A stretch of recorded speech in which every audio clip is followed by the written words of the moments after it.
주께서 허락하신 귀한 예배 자리로 모이신 성도 여러분, 그리고 댁에서 온라인으로 시청하고 계신 성도 여러분, 주님의 이름으로 환영합니다.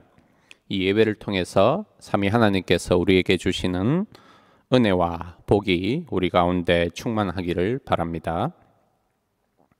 먼저 교회 소식을 전하겠습니다. 주보의 내용을 참고해 주시기 바랍니다. 주일학교 성경 공부는 예배 후에 온라인으로 모입니다. 그리고 매주 수요일 저녁 8시 줌으로 진행되는 브리셀 한인교회 수요 말씀 사경에 많은 참여 부탁드립니다. 매일 밤 9시 교회와 청빙을 위한 기도에 적극적으로 동참해 주시기를 부탁드립니다. 매일 성경 묵상과 기도에 힘써 주시고요. 추천도서 읽기에도 적극적으로 참여해 주시기 부탁드립니다. 다음 주일부터 썸머 타임이 시작됩니다. 예배 시간에 착오 없으시기 바랍니다. 이제 시간이 되었으므로 3월 셋째 주 주일 공예배를 하나님께 드리겠습니다.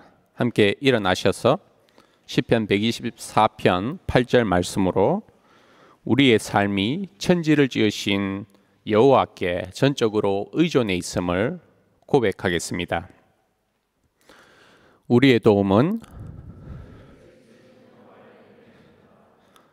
이제도 계시고 전에도 계셨고 장차 오시리와 그의 보좌 앞에 있는 7 영과 또 충성된 증인으로 죽은 자들 가운데서 먼저 나시고 땅의 임금들의 머리가 되신 예수 그리스도로 말미암아 은혜와 평강이 너에게 있기를 원하노라. 아멘. 찬송가 9장 하나님께 찬송 드리겠습니다. 찬송가 9장입니다.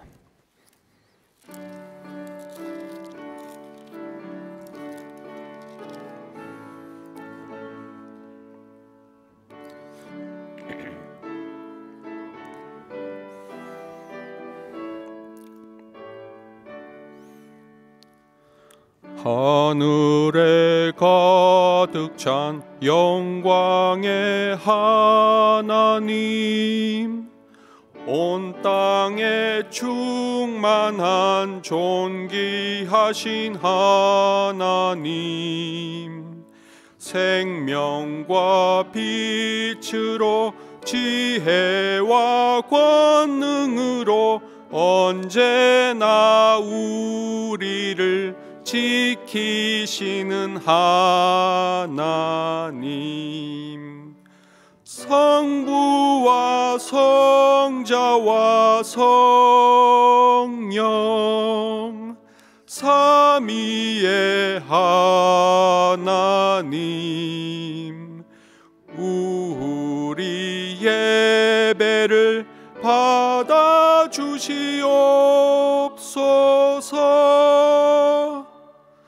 사랑이 넘치는 자비하신 하나님, 은혜가 풍성한 구원의 하나님, 참회의 심령에 평안을 주시옵고 죄악과 허물을 용서하여 주소서.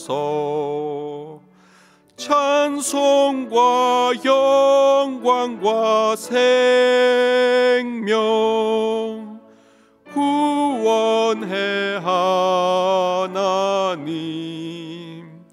우리 예배를 받아주시옵소서. 연약한 심령을 굳게 세워주시고 우둔한 온유한 마음을 지혜롭게 하시고 주의 뜻 받들어 참되게 살아가며 주 말씀 따라서 용감하게 하소서. 권능과 지혜와 사랑 은혜의 하나님, 우리 예배를 받아주시옵소서.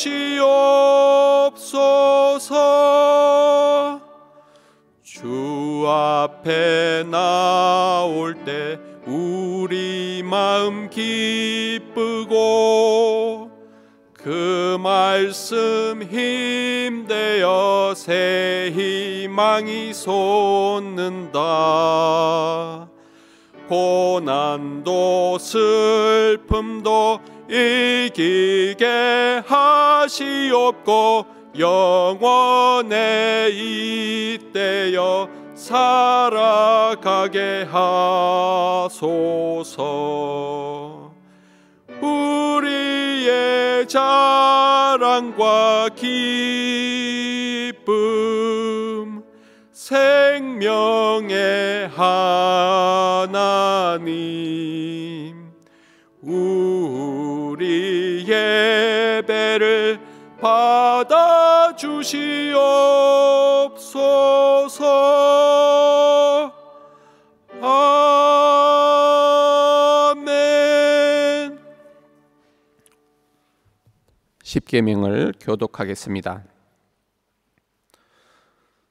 하나님이 이 모든 말씀으로 말씀하여 이르시되 나는 너를 애굽 땅 종되었던 집에서 인도하여 낸 내 하나님 여호와니라. 제1은 너는 나 외에는 다른 신들을 내게 두지 말라. 제2는 너를 위하여 새긴 우상을 만들지 말고 또 위로 하늘에 있는 것이나 아래로 땅에 있는 것이나 땅 아래 물속에 있는 것에 어떤 형상도 만들지 말며 그것들에게 절하지 말며 그것들을 섬기지 말라.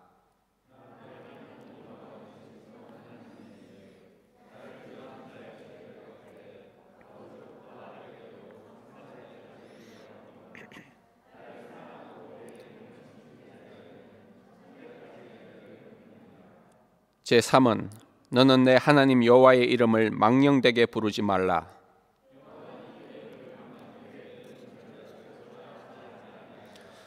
제4는 안식일을 기억하여 거룩하게 지키라.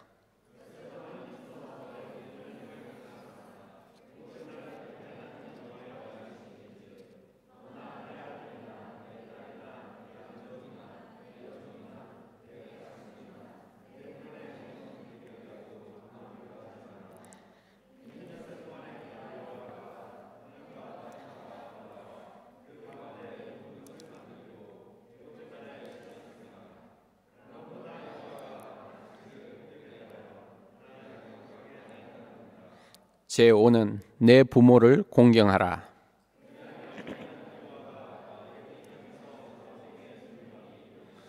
제6은 살인하지 말라. 제7은 간음하지 말라.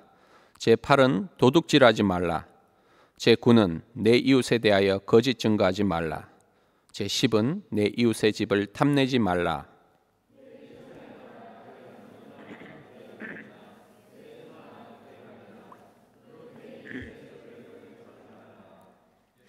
이르시되 내 마음을 다하고 목숨을 다하고 뜻을 다하여 주 너의 하나님을 사랑하라 하셨으니 이것이 크고 첫째 되는 계명이요 둘째도 그와 같으니 내 이웃을 내 자신같이 사랑하라 하셨으니 이 두 계명이 온 율법과 선지자의 강령이니라.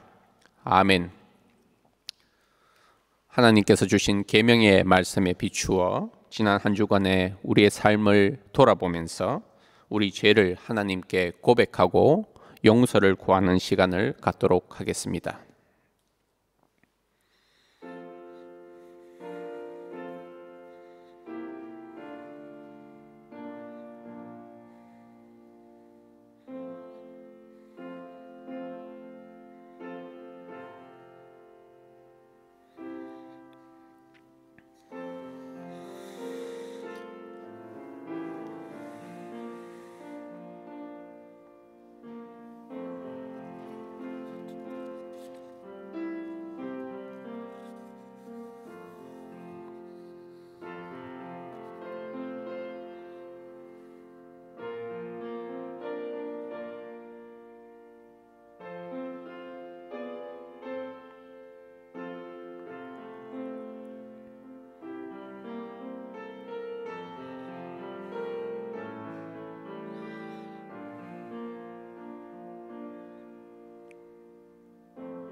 내 이름으로 일컫는 내 백성이 그들의 악한 길에서 떠나 스스로 낮추고 기도하여 내 얼굴을 찾으면 내가 하늘에서 듣고 그들의 죄를 사하고 그들의 땅을 고칠지라. 아멘. 모두 자리에 앉으시기 바랍니다.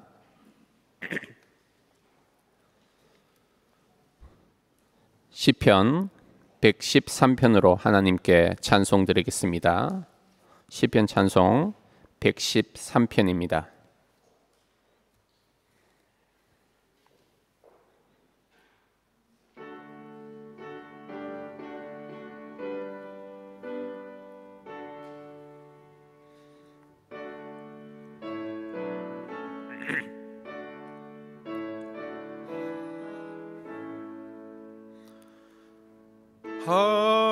할렐루야 주 찬양하라.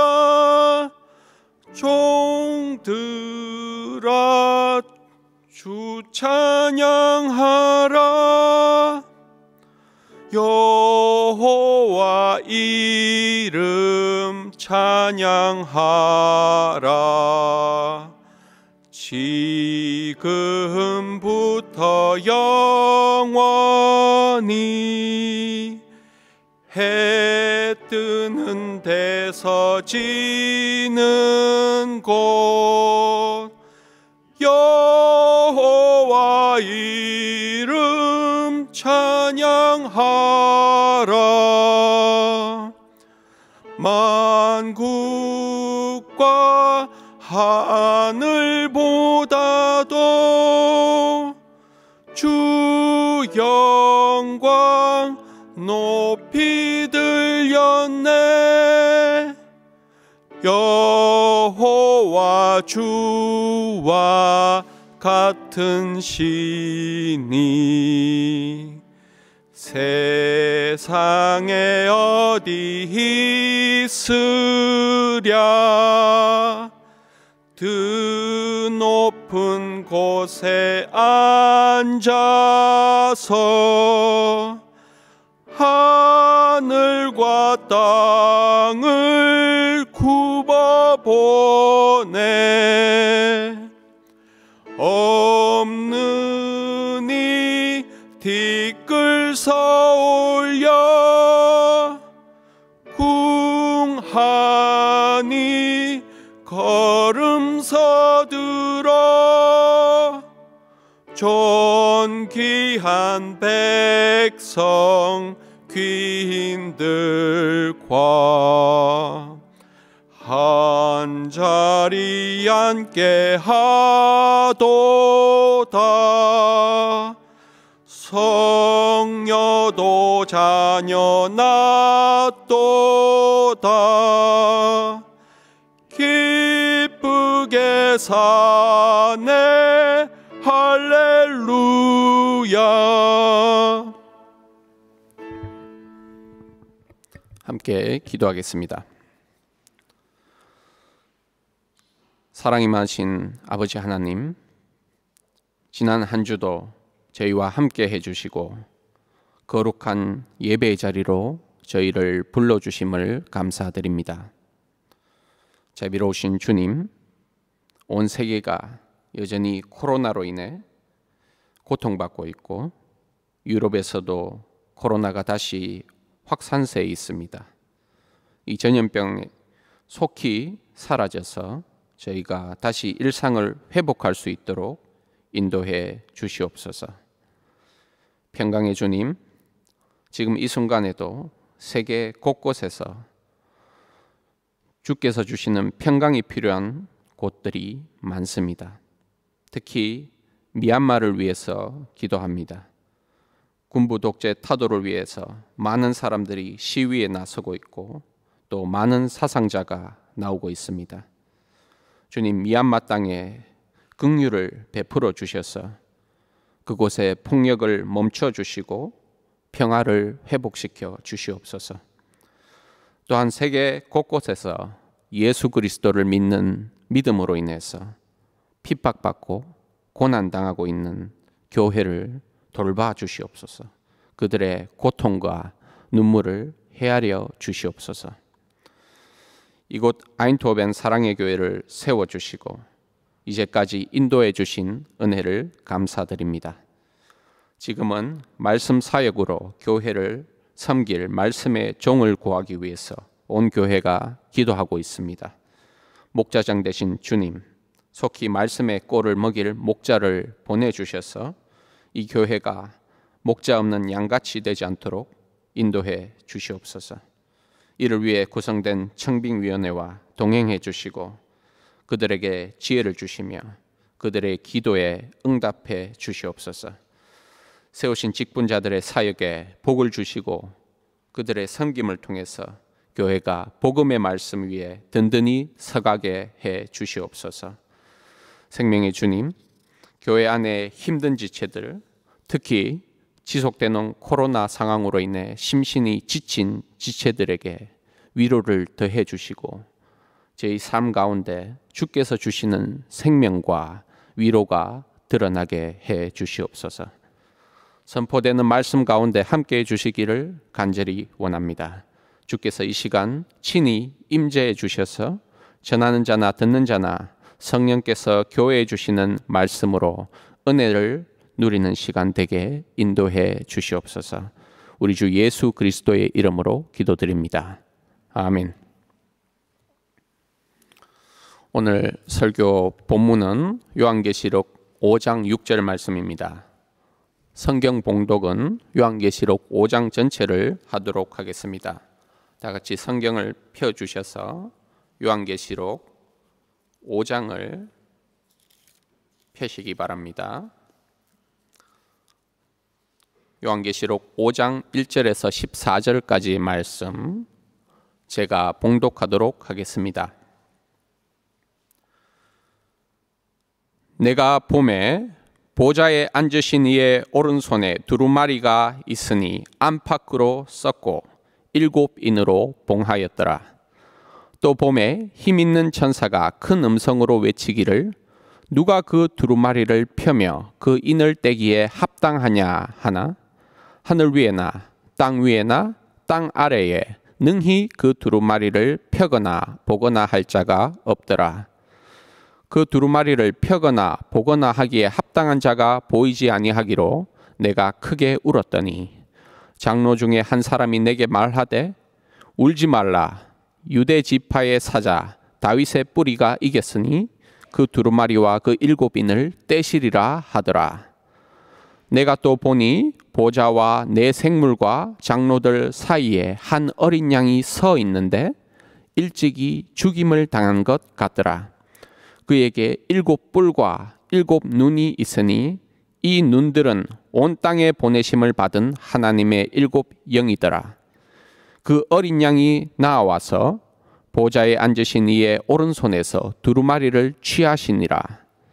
그 두루마리를 취하심에 네 생물과 24장로들이 그 어린 양 앞에 엎드려 각각 검은고와 향이 가득한 금 대접을 가졌으니 이 향은 성도의 기도들이라. 그들이 새 노래를 불러 이르되 두루마리를 가지시고 그 인봉을 떼기에 합당하시도다. 일찍이 죽임을 당하사 각 족속과 방언과 백성과 나라 가운데에서 사람들을 피로 사서 하나님께 드리시고 그들로 우리 하나님 앞에서 나라와 제사장들을 삼으셨으니 그들이 땅에서 왕노릇 하리로다 하더라.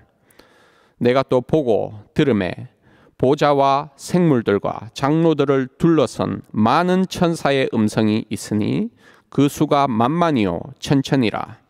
큰 음성으로 이르되 죽임을 당하신 어린 양은 능력과 부와 지혜와 힘과 존귀와 영광과 찬송을 받으시기에 합당하도다 하더라.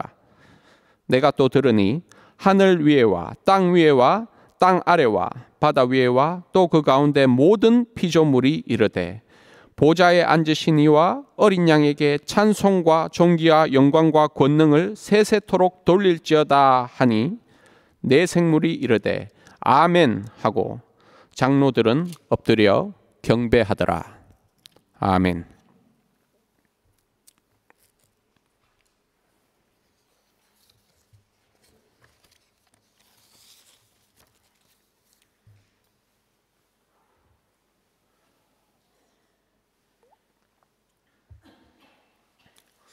주 안에서 사랑하는 성도 여러분,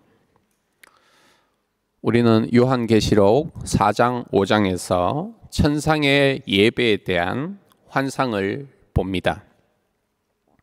계시록 4장에서는 그 예배의 중심에 하나님이 계시죠. 성부 하나님이 계십니다. 계시록 4장 8절을 보면 하나님 보좌 주변에 있는 네 생물이 이렇게 찬송을 합니다. 요한계시록 4장 8절입니다. 거룩하다 거룩하다 거룩하다 주 하나님 곧 전능하신 이여, 전에도 계셨고 이제도 계시고 장차 오실 이시라. 그리고 이에 화답하면서 24 장로들이 보좌에 앉으신 이 앞에 엎드려 경배합니다. 계시록 4장 11절 말씀입니다.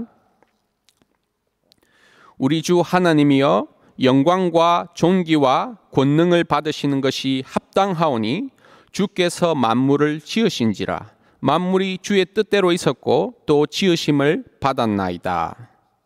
이렇게 요한계시록 4장은 천지를 지으신 하나님께서 이 창조세계를 대변하는 네 생물과 24 장로로부터 세세토록 찬송을 받으시는 장면을 보여줍니다.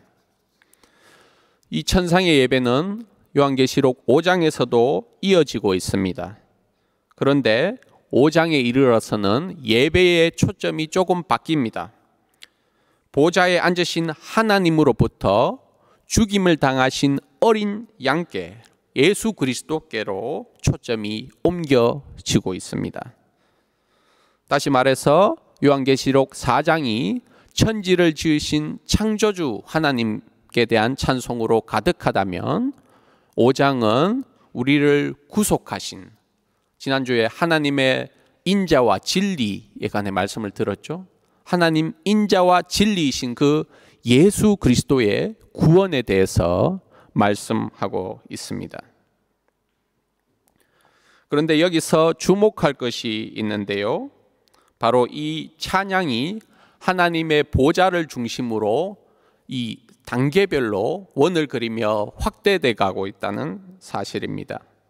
첫 번째는 하나님 보좌에서 가장 가까운 곳에 있습니다. 5장 8절 이하에 나오는 네 생물과 24 장로들의 찬양이 그것입니다. 그리고 이어서 11절을 한번 보시죠.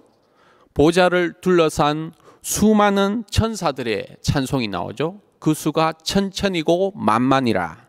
수많은 천사들이 나오고요. 마지막으로 13절을 보시면 온 피조 세계로 찬양이 확대되고 있습니다. 이렇게 찬양이 보좌를 중심으로 점점 확대되고 충만해져 가는 이미지를 머릿속에 한번 그려보시기 바랍니다. 그리고 이 찬양의 중심에 보좌에 계신 분, 죽임당하신 어린 양이 있습니다. 오늘은 이 본문 말씀을 통해서 어린 양의 구원이 지금 이 시대를 살아가는 우리의 역사에 어떤 의미를 가지는지 살펴보기를 원합니다. 먼저 요한계시록 5장 1절을 한번 보시죠. 하나님께서 보좌에 앉아 계시고 하나님의 오른손에 7인으로 봉한 두루마리가 있습니다. 그때 한 힘있는 천사가 외치죠. 누가 그 두루마리를 펴며 그 인을 떼기에 합당하냐. 하지만 요한은 곧이어 창조세계에 그 합당한 자가 한 명도 없다는 것을 깨닫게 됩니다. 그래서 크게 상심하여 울죠. 그때 장로 중 한 사람이 요한에게 다가와서 위로의 말을 건넵니다. 울지 말라. 유대 지파의 사자 다윗의 뿌리가 이겼으니 그 두루마리와 그 7인을 떼시리라. 이 장로는 예수님을 이기신 분이라고 말하고 있습니다. 구체적으로 예수님께서 죽음과 지옥의 권세를 이기시고 부활하셔서 하나님 보좌에 앉으셨다라는 뜻입니다. 그때 이 장로의 안내를 따라서 요한은 또 하나의 환상을 보게 되는데요. 이 장면이 오늘 본문이고 오늘 설교의 핵심입니다. 다시 한번 천천히 읽어 보겠습니다. 요한계시록 5장 6절 말씀입니다. 내가 또 보니 보좌와 네 생물과 장로들 사이에 한 어린 양이 서 있는데 일찍이 죽임을 당한 것 같더라.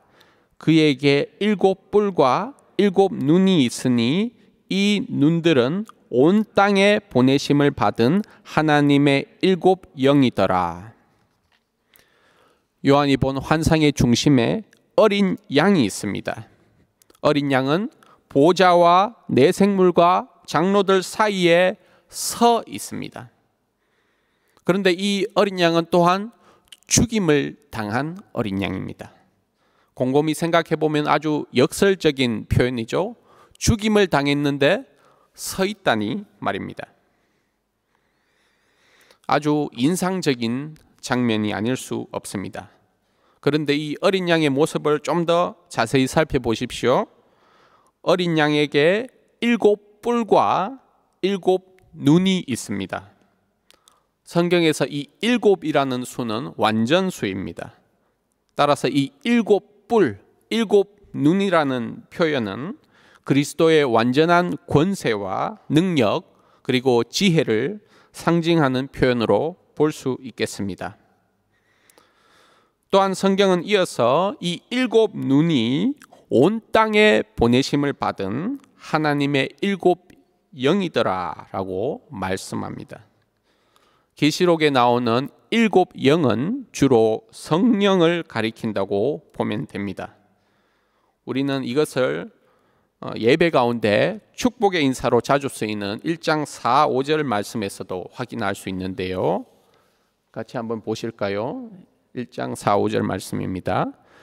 이제도 계시고 전에도 계셨고 장차 오시리 성부 하나님이죠.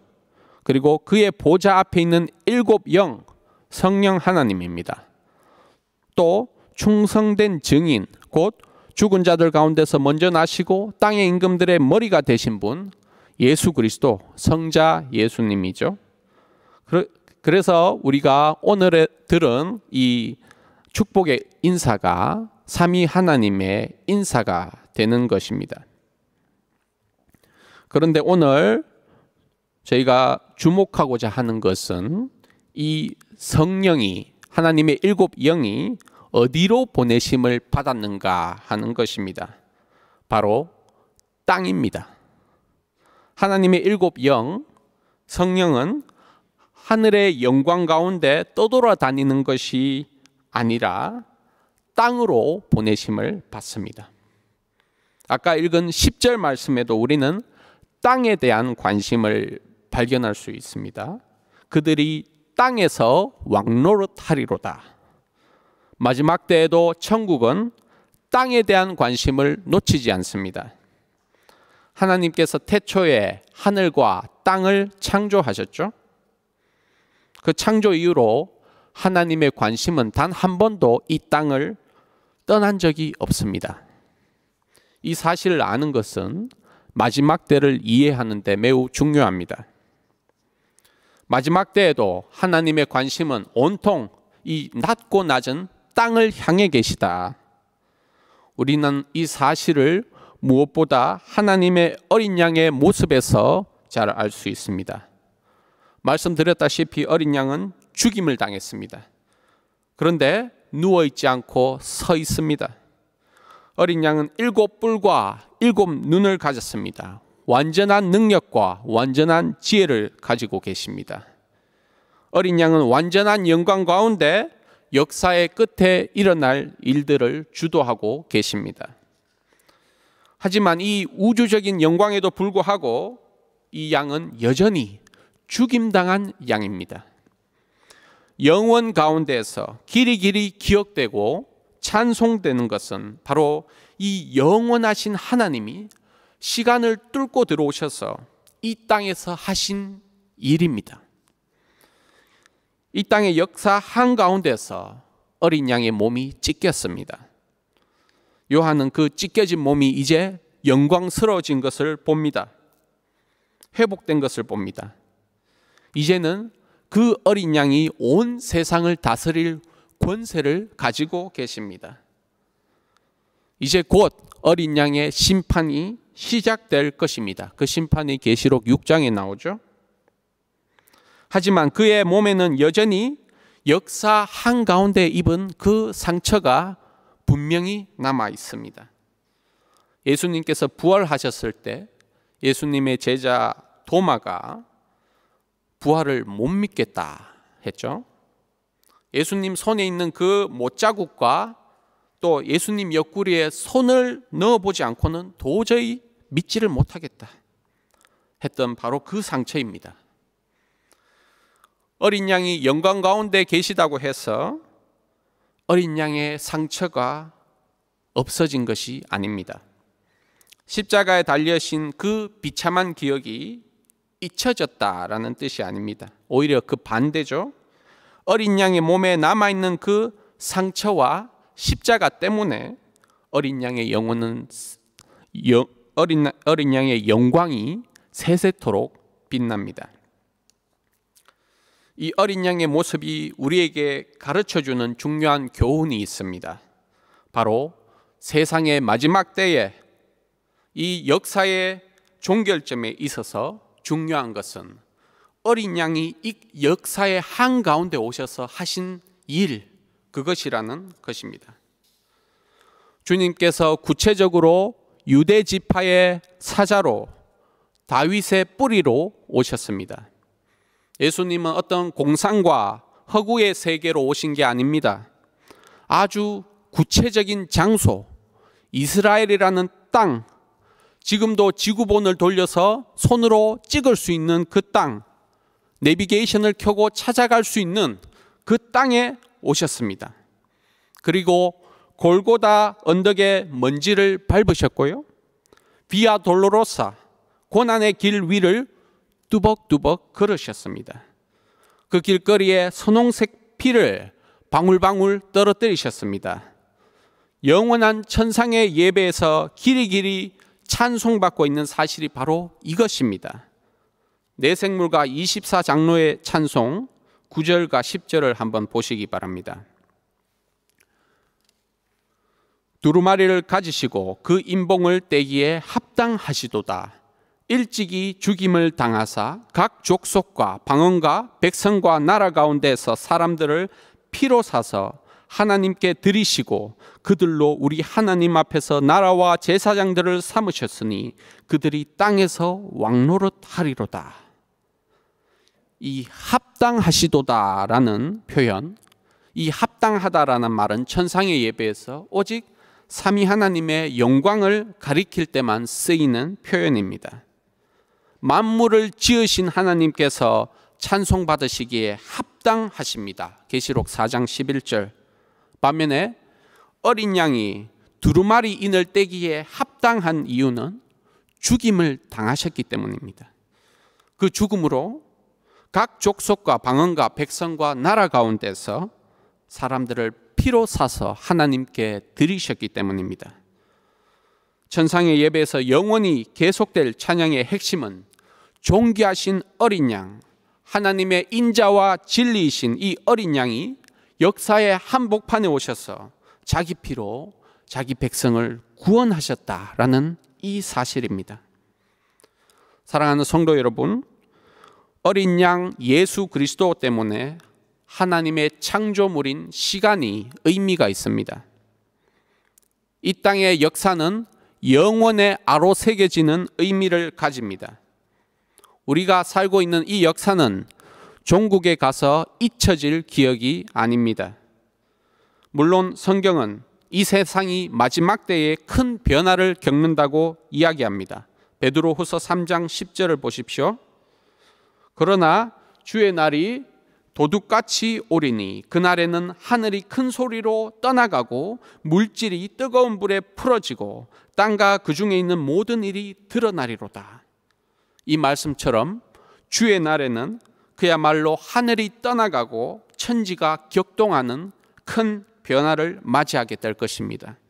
그야말로 우리 눈앞에 새 하늘과 새 땅이 펼쳐질 것입니다. 그러나 하나님의 불이 마지막 때를 사른다고 해서 우리가 살아가는 이 역사가 의미가 없어지는 것이 아닙니다.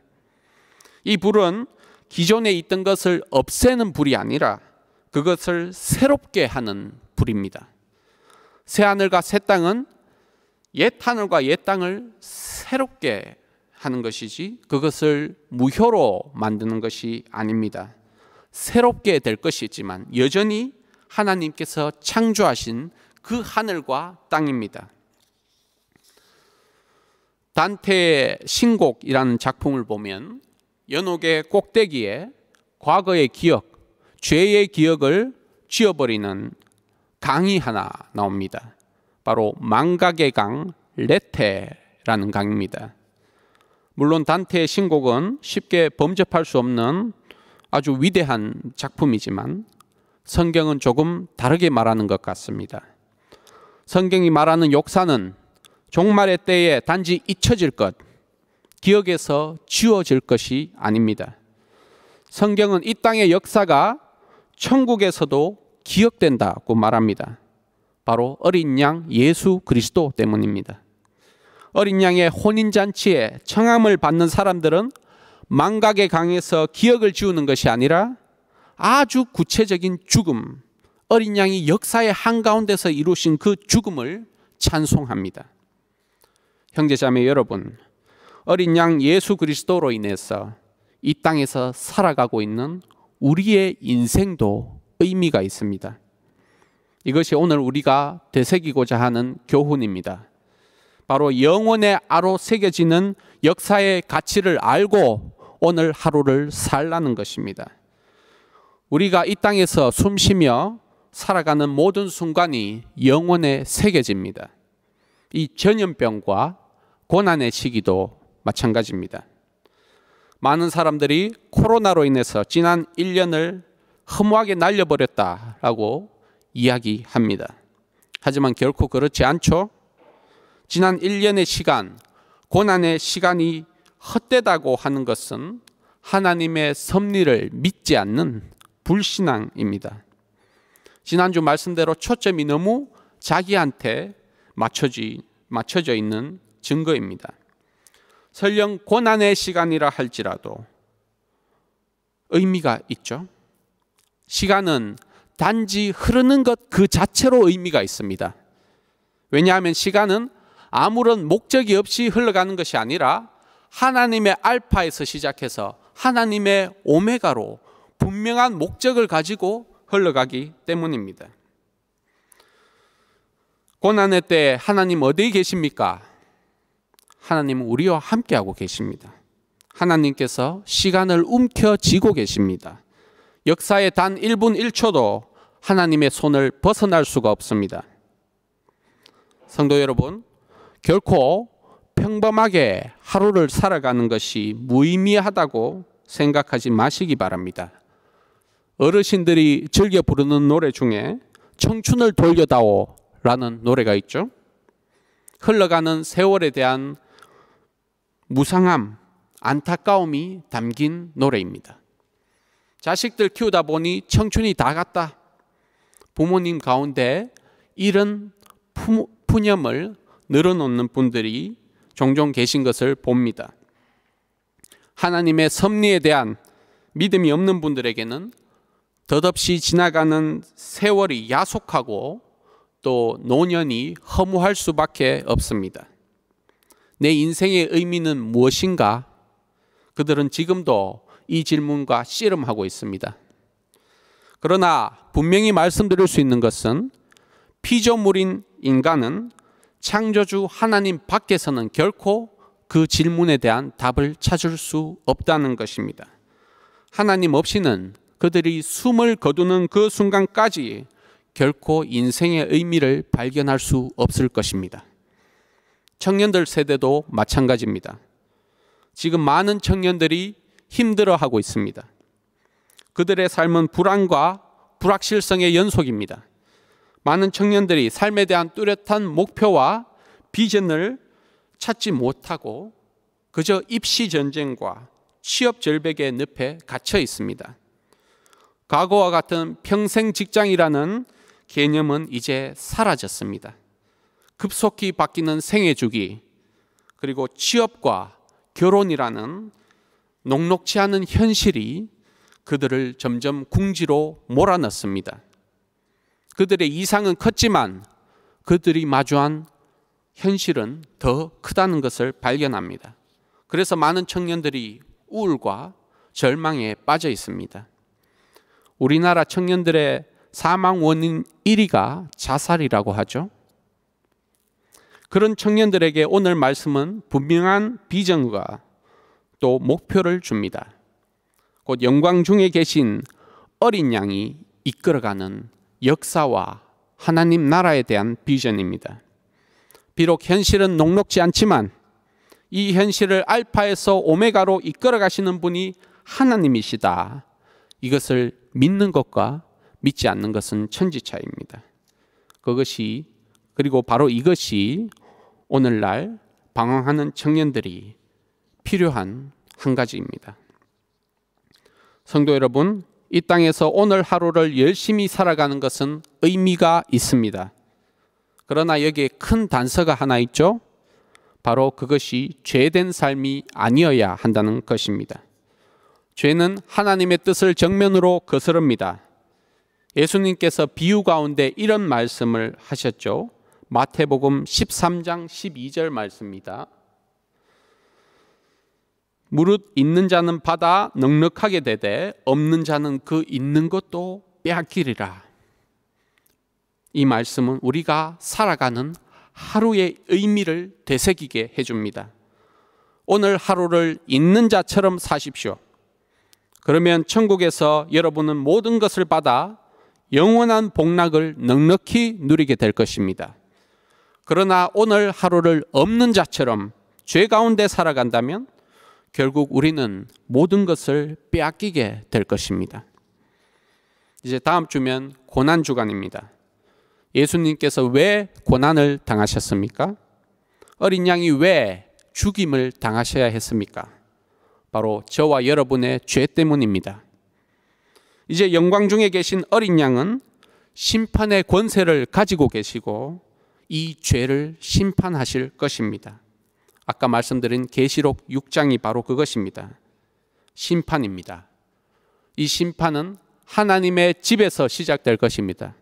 결코 이 심판을 우리와 상관없는 것으로 생각하지 마시기 바랍니다. 심판은 교회에서 시작됩니다. 그리고 이 심판은 온 세계로 확대될 것입니다. 제 가운데 사는 삶을 지속하는 자, 반드시 인을 떼시는 어린 양의 두려운 심판을 맞이하게 될 것입니다.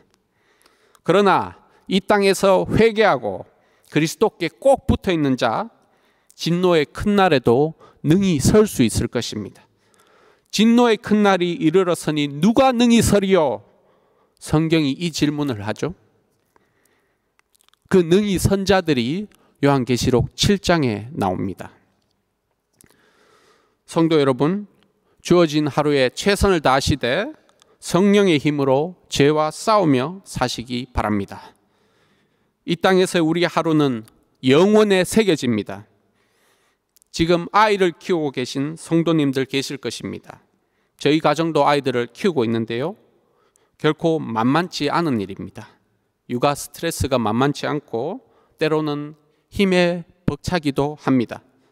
하지만 하나님 나라의 관점에서 볼 때 아이를 낳고 아이와 씨름해가면서 분주하게 키우는 그 일이, 그 한순간 한순간이 얼마나 귀한 일입니까?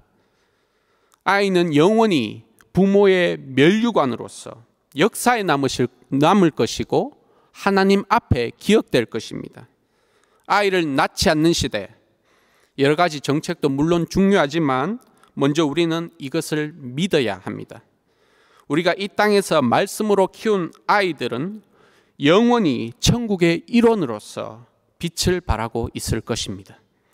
이 믿음을 가지고 아이와 함께하는 한순간 한순간을 소중히 여기시기 바랍니다.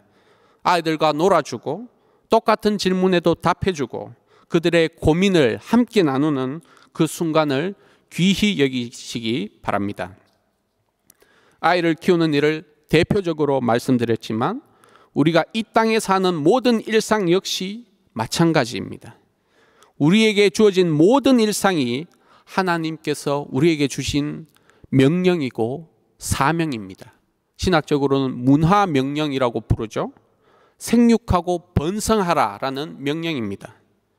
화장실을 청소하고 장을 보는 것, 빨래를 하고 아이들을 픽업하는 것, 직장 업무를 보고 학교 숙제를 하는 것, 이 모든 것이 우리에게 주어진 문화 명령입니다. 이 땅에서 허락된 시간 가운데 이 사명에 충실하시기 바랍니다. 이것들이 사소해 보일 수 있지만 결코 헛된 일이 아닙니다. 아까 하나님은 땅에 관심을 가지고 계시다라고 말씀드렸죠. 그것이 우리가 이 땅에서 해야 할 일들입니다. 어린 양이 역사 한가운데서 죽으신 것이 영혼의 아로 새겨지는 것처럼 우리가 이 땅에서 이 사명을 수행하는 모든 순간순간이 영혼에 새겨질 것입니다. 성도 여러분, 지금 초침이 똑딱거리는 이 순간에도 많은 사람들이 생을 마감하고 있습니다. 그리고 우리도 언젠가는 이 땅에서의 삶을 마치게 될 것입니다. 많은 사람들이 여전히 삶의 의미를 찾아 방황할 때 우리의 삶의 의미를 죽임당하신 어린 양께 찾읍시다. 그리고 우리에게 허락된 하루를 최선을 다해 살아갑시다. 사도 바울의 권면으로 오늘 설교를 마치겠습니다. 그러므로 내 사랑하는 형제들아, 경고하며 흔들리지 말며 항상 주의 일에 더욱 힘쓰는 자들이 되라. 이는 너희 수고가 주 안에서 헛되지 않은 줄을 알미니라. 아멘.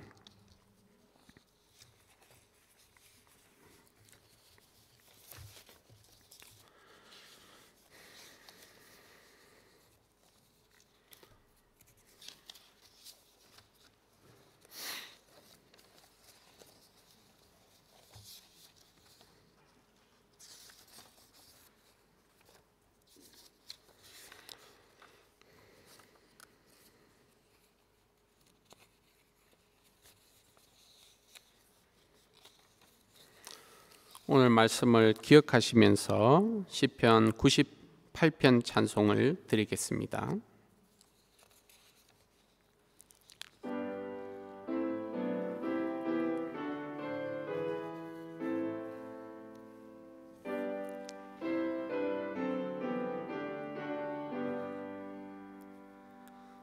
새 노래로 찬송하라.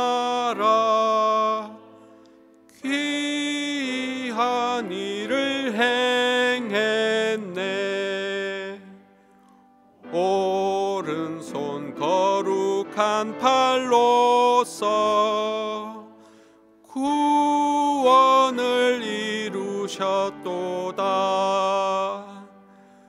구원과 의를 주님께서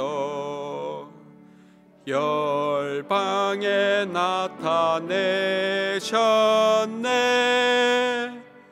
인자와 진실 기억하니 땅 끝이 구원 보도다. 온 땅아 주님 찬송하라. 즐거이 환호하여라. 비파의 노랫가락 맞춰 즐거이 찬송하여라. 나팔과 뿔 나팔을 불며 주님을 찬양하여라. 우리의 임금 여호와께 환호의 찬양 드리라. 바다와 거기 충만한 것, 땅 위의 모든 것들아, 산들아 함께 환호하라. 강들도 손뼉을 치라. 여호와 앞에 찬양하라. 심판을 하러 오시리. 공의로 심판하시리라.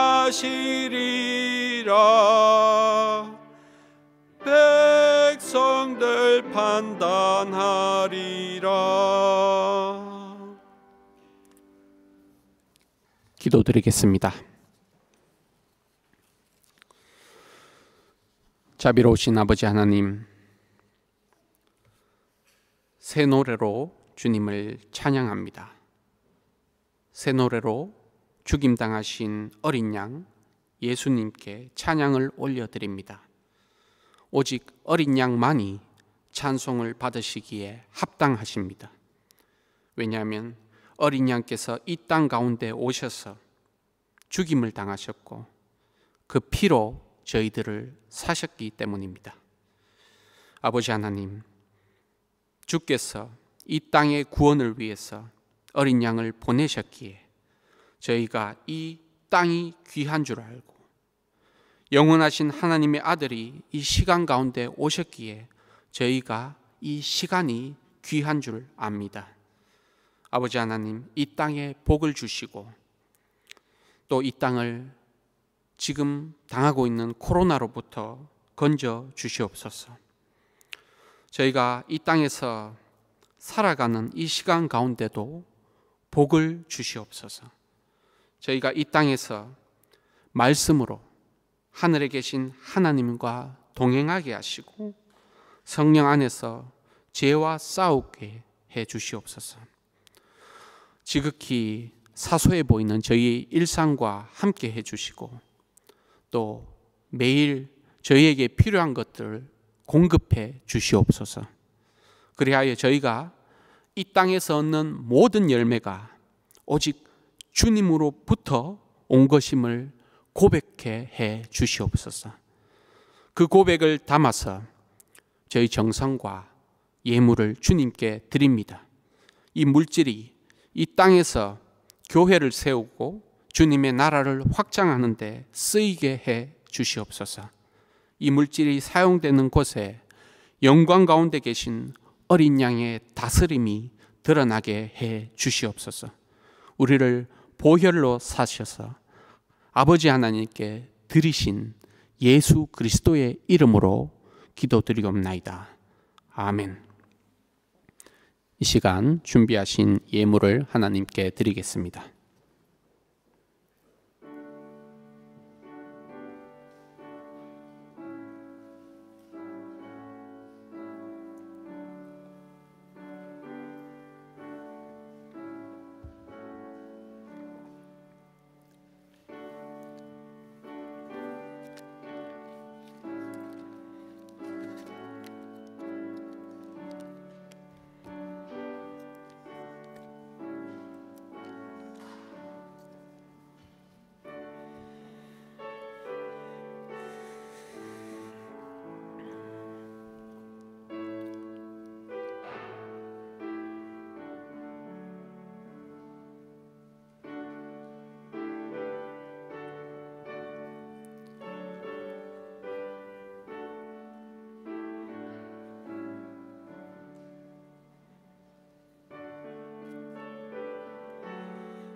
제 자리에서 일어나셔서 찬송가 635장 주기도문으로 마지막 찬송을 드리겠습니다.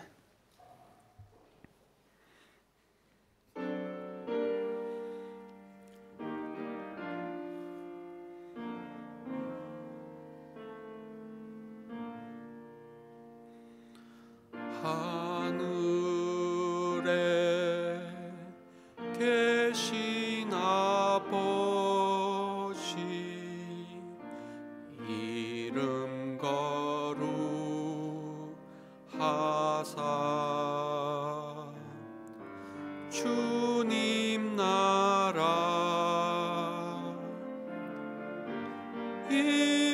임하시고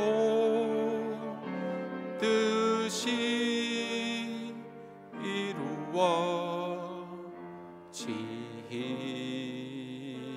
이루어지이다.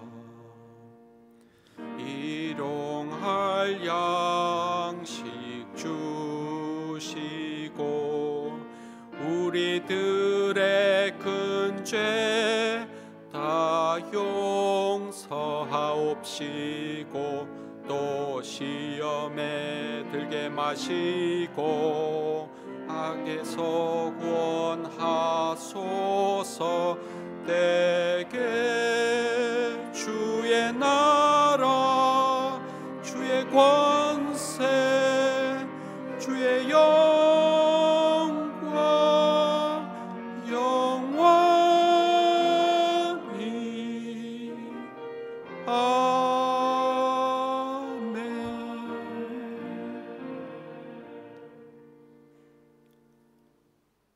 삼위 하나님의 복을 받으십시오. 여호와는 내게 복을 주시고 너를 지키시기를 원하며 여호와는 그의 얼굴을 내게 비추사 은혜 베푸시기를 원하며 여호와는 그 얼굴을 내게로 향하여 드사 평강 주시기를 원하노라. 아멘.